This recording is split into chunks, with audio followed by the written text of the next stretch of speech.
क्या मुझे संपत्ति चाहिए? क्या मुझे जमीन भूमि चाहिए?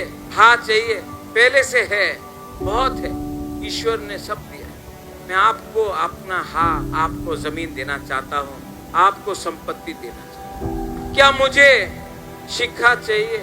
मुझे क्या शिक्षा चाहिए? मैं तो पहले से एजुकेटेड हूँ। मैं आपका बच्चा को शिक्षा देना चाहता हूँ कि आपका हमारा गरीब तिपरासा का बच्चा को शिक्षा मिलेगा तो कल आपका बच्चा डॉक्टर बनेगा, आपका बच्चा आगे बढ़ेगा, आपका बच्चा का भविष्य अच्छा होगा।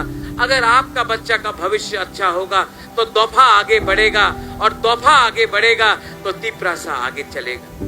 ये फाइट मैं अपने लिए नहीं कर रहा हूं, मैं आप लोगों के लिए कर रहा हूं। और अगर आज भी आपको अपना वोट थोड़ा सा छुआक वाक रिगनाए, थोड़ा सा रंग के लिए बेचना है ना, तो मेरा बुमा लोग, आपका बच्चा पूरा जिंदगी गरीब रहेगा, क्योंकि चुआक खत्म हो जाएगा, वाक खत्म हो जाएगा, पैसा खर्च हो जाएगा, रिगनाए कब तक रहेगा? आपका बच्चा, आपका सेकला सिकली का भविष्य के बारे अगर बुमा लोग परवाह नहीं करेगा, अगर तिपरा जग अपना माँ, अपना बच्चा का भविष्य के बारे, अधिकार के बारे बात नहीं करेगा, तो कब तक आपका राजा फाइट करेगा?